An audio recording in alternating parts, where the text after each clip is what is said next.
ONU apela à contenção máxima de todas as partes após morte do vice-líder do Hamas.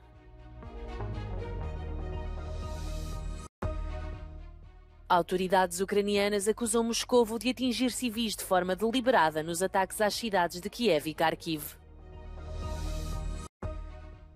Regras de segurança apertadas salvam passageiros do avião que se incendiou no aeroporto de Tóquio. Risco de cheias ainda preocupa norte e centro da Europa. Chuvas intensas previstas para a Alemanha e 10 departamentos franceses sob alerta. Preços cobrados pelos hotéis em Paris durante os Jogos Olímpicos disparam.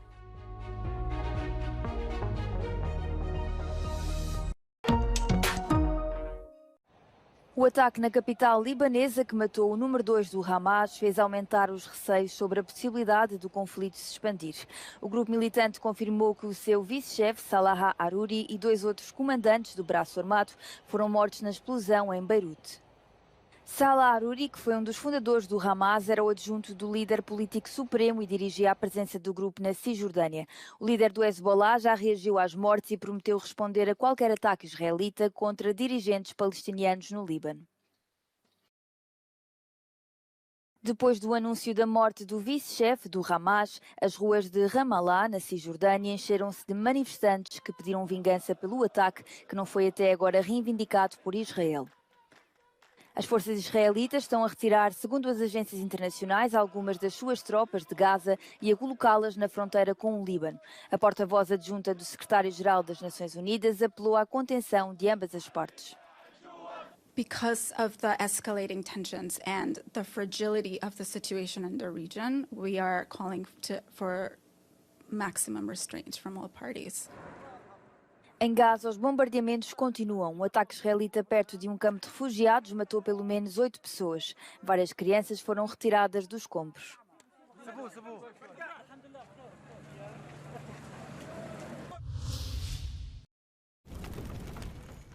As autoridades ucranianas acusam a Rússia de atacar civis de forma deliberada nos bombardeamentos de 2 das maiores cidades da Ucrânia.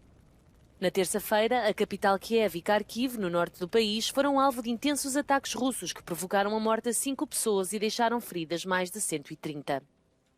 Os ataques causaram grande destruição e atingiram infraestruturas de energia, tendo levado a cortes de gás e eletricidade, tanto em Kiev como em Kharkiv. No seu habitual discurso diário à nação, o chefe de Estado ucraniano, Volodymyr Zelensky, elogiou os sistemas de defesa aérea fornecidos pelo Ocidente, que diz terem permitido salvar centenas de vidas. Os sistemas de mísseis Patriot, por exemplo, estarão em uso contínuo e terão abatido 10 mísseis hipersónicos Kinzhal disparados pelos russos, que Putin diz serem armas indestrutíveis devido à velocidade que conseguem atingir. O presidente russo tinha prometido que a Ucrânia não ficaria impune depois de, no fim de semana passado, um ataque ucraniano sem precedentes ter provocado a morte de 25 pessoas na cidade russa de Belgorod. O ministro dos Negócios Estrangeiros da Ucrânia, Dmytro Kuleba, pediu aos aliados que forneçam com urgência sistemas de defesa aérea, drones de combate e mísseis de longo alcance, para que as forças de Kiev consigam defender o território e a população dos ataques de Moscovo.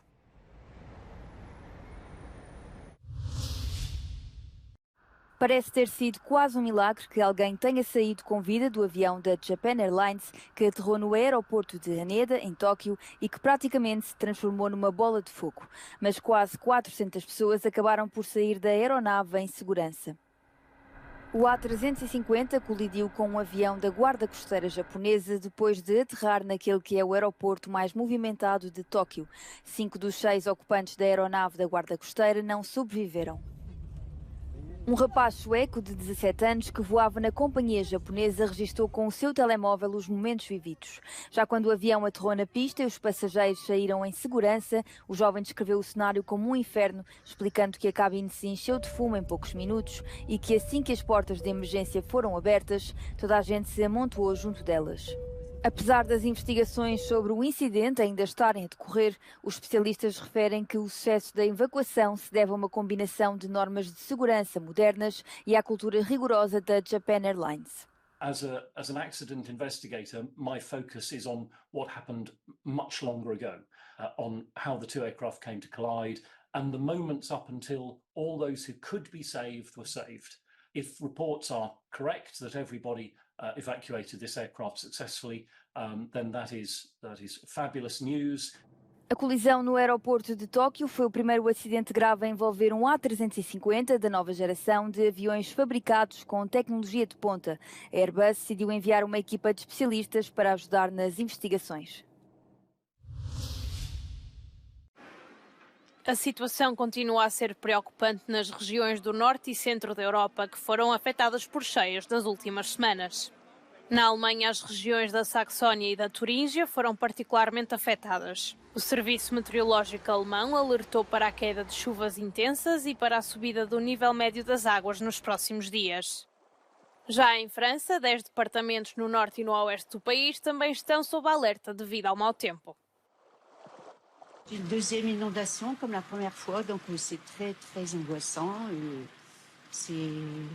On se demande quand ça va s'arrêter et où est-ce qu'on va être logé, parce que pour la deuxième fois, c'est affreux. Pela segunda vez em 2 meses, o departamento de Pas-de-Calais está em alerta vermelho devido ao risco de inundações. Em novembro, fortes chuvas alagaram as margens dos rios que atravessam esta região do norte de França.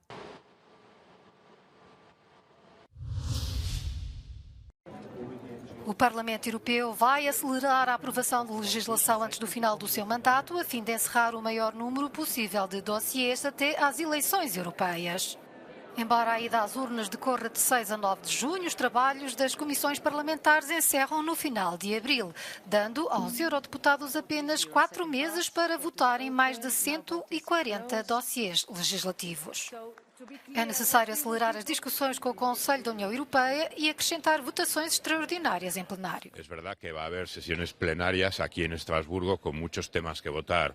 Normalmente lo que se puede hacer es añadir sesión de voto, por ejemplo, por la tarde para no votar más de 2 o de 3 horas seguidas, de manera que los diputados guarden la concentración.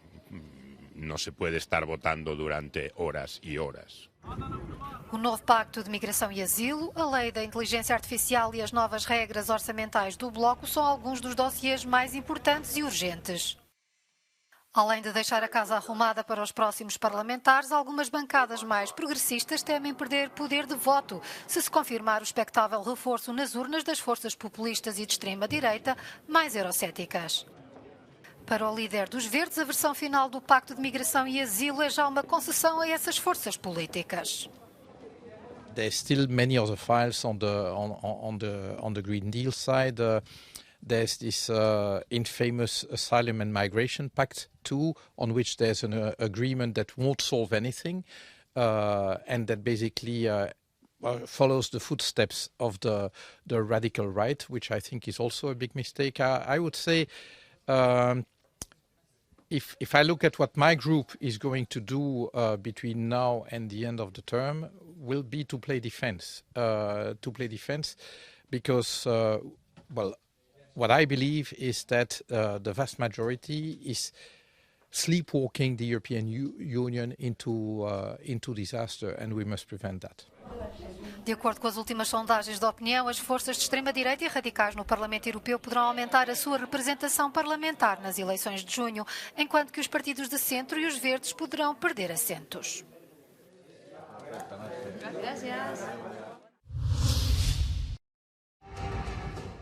Pela primeira vez, o fabricante chinês BYD ultrapassou a Tesla nas vendas de automóveis elétricos, um sinal da crescente força da China no mercado global.